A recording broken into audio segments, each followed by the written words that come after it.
All right, guys, good morning. It is like 5 o'clock in the morning. We're setting up to do some pictures here for a sunrise, and we are in the state game lands in Pennsylvania. I'm only about a half hour from my home. Picked out a good spot where hopefully I can see a nice little sunrise. Got some clouds or some fog rolling in. Gonna capture that as well, and you guys are gonna follow along. So here we go.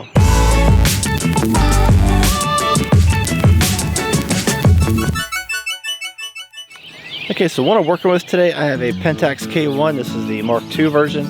And I do have one filter on the front lens. This is a reverse graduated filter. All that means is I'm going to knock down most of the highlights in the sky right at the horizon where the tree line is up there. And then it's going to actually gradually go lighter as the filter goes up. So I can actually adjust the filter right where I want it.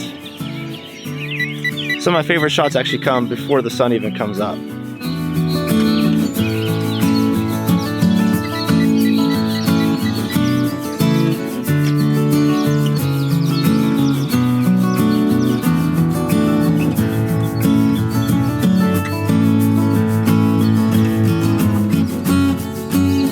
So I'm using a tripod. The main reason for using a tripod, especially early in the morning, is I'm using my base ISO, which is 100 on this camera. I'm shooting around f8. This is mainly a kit lens at 28 to 105. It's a kit lens for this camera. The sharpest area is around f8. I haven't really tested it, but I'm gonna assume it's around f8. But when I shoot at f8 at 100 ISO this early in the morning, my shutter speed is dragging down to about a half of a second. So I want to make sure that I'm nice and stable. You just can't do that if you're going to handhold the camera.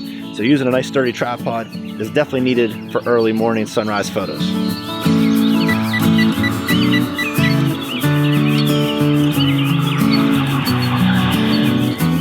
So even though there's not a lot of clouds in the sky, it's definitely really starting to brighten up a little bit.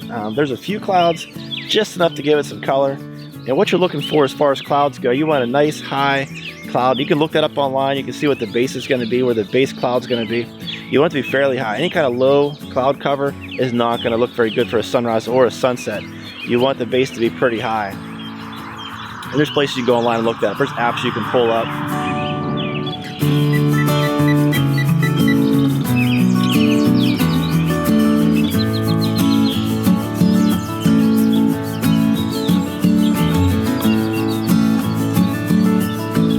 So the sky is really starting to open up. I don't know if you can see how well you can see that in the video. But over here, some nice clouds popping pretty well because of the sun coming up. So I'm actually shooting some of that.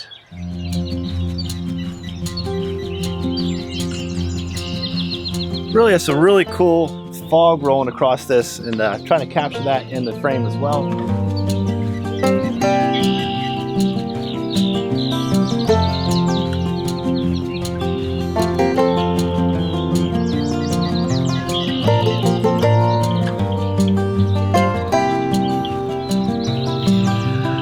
So we're really starting to pop now. Hopefully you can really see that in the video.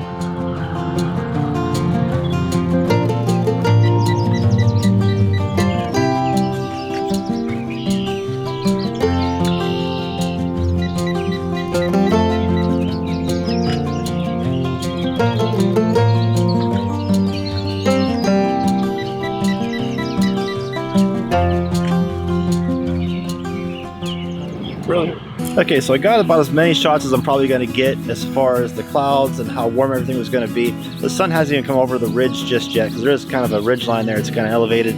The sun hasn't popped over that just yet. So what I'm going to do now is switch over to a longer lens and really capture the sun rise as it pops over that hill. So the sun's actually up now. Sunrise is right about now if we weren't in this little valley, if that ridge wasn't there. So I got as many shots as I'm probably going to get with the color in the sky and the clouds rolling in. I really want to get that sunrise popping over that ridge, and that may be another half hour or so from now. So I'm going to switch to a longer lens so I can really focus in on just where that sunrise is going to be. So I do have some tips for you as far as sunrise photos go. First tip would obviously be you got to get up early. That part sucks. You got to get up early. If you wake up and the birds are already chirping, you probably didn't get up early enough. Get up early before you go to work, stop someplace, pick out a good spot where you're going to see the sunrise. So tip number one, got to get up early. There's just no way around it. You can shoot sunsets. That's a lot easier. Obviously, you're already awake for a sunset, but for a sunrise, you just got to get up early. So next tip would be you got to use a tripod. You just need to have a tripod for shots like this. It's early in the morning. There's not a lot of light yet. You want to shoot at one of your sharper apertures, usually around f8 to f11 in that range someplace. And you want to shoot near your base ISO, which is usually around 100. And when you do that, you're going to have a slower shutter speed. There's just no way around it. So when you use a slower shutter speed, hand holding it is just going to make it a soft image from your hand motion. So using a tripod, lock that thing down and get a good solid image. So next tip is definitely use some kind of app to figure out where the sun is going to rise.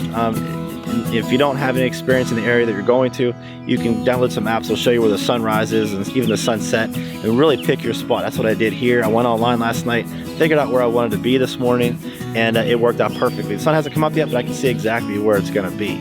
So use an app, pick your spot, and use your time wisely by pre-planning your shot. Next tip is definitely use a timer or a remote. I don't use remotes because I lose them all the time, so it just gets lost in my bag, or I leave it someplace or leave it behind. Using a 2-second timer or even a 10-second timer will work just as good as any kind of remote. I always use 2-second timers. If I'm around any kind of area where it's going to be a little unstable, maybe in sand or around water, any place I want the camera to really settle down once I let go, I will use a 10-second timer, but typically 2 seconds is plenty. So definitely use a timer, let the camera settle down, or use a remote so that there's no hand motion. You're not going to screw up your shot. So next tip, if you're going to be shooting these wide shots, you're shooting big landscape type images, you want to shoot around a sharper aperture, which for most lenses is going to be around f8. You can Google that for your particular lens and see where your sharpest aperture is going to be, but f8 is typically a close guess. Now, if you're going to include any kind of foreground information in your shot, it's going to be close by. You may have to adjust that a little bit higher. And if I have any kind of foreground information in the shot, I'll go to like f11. I'll go as high as f16 if I have to, if I'm really close in the shot, but I try to stick between f8 and f11. Once you go past f16 or so, you have some other issues we can talk about in a different video, but f8 to f11 is usually the sweet spot for most landscape photos, but definitely check the sweet spot for your lens. You can test it yourself or just go online and Google that. Next tip, obviously for landscape photos, you want your images to be sharp, but you also want the image to be clean. So you don't want to be shooting higher ISOs. You want to keep it near the base ISO. For most cameras, that is 100. Some cameras' base ISO is sometimes around 200. But 100 is a typical base ISO for most cameras. That's going to be the cleanest ISO. And you want the cleanest possible image. You don't have to go back and clean the image up later on. You want to start with a super clean image, super sharp, no noise, and that base ISO is going to give you that. Next tip is just get out there early and shoot before the sun even comes up.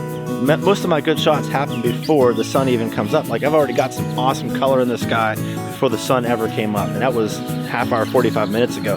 The sun still hasn't popped above this skyline, above the ridge line over here.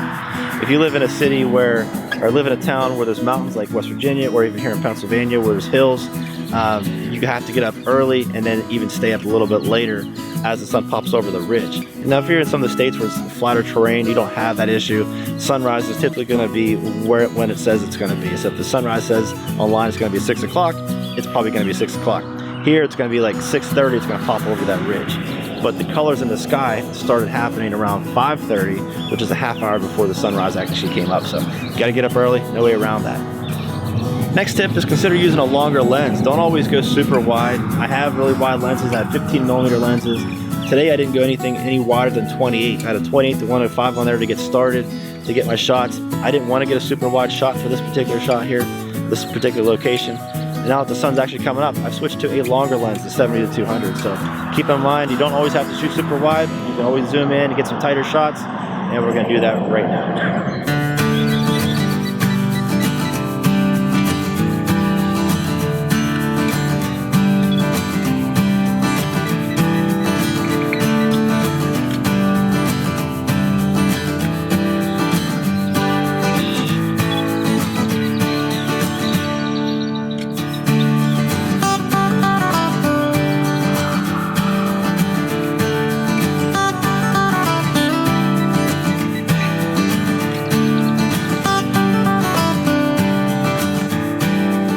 So guys, that's pretty much about it. It's about as good as it's going to get. It is now 6:20. The sun did pop over the ridge. Nothing spectacular. Most of my good shots were actually before the sun even came up about an hour ago. Those are at least my favorite shots anyway. The fog rolling in looked pretty cool. So I hope you learned something. Always use a tripod. Try to stay near your base ISO. Shoot at your sweet spot of your lens, which is usually around f8, but that's kind of iffy for certain lenses. And use a 2-second timer to kind of let your camera stabilize. And that should get you some pretty good images. So if you like the video, definitely give it a like. Definitely subscribe to see more content. If you have any questions or comments, please put them down below and I'll answer them as best that I can. And we'll see you next time. Thanks for watching.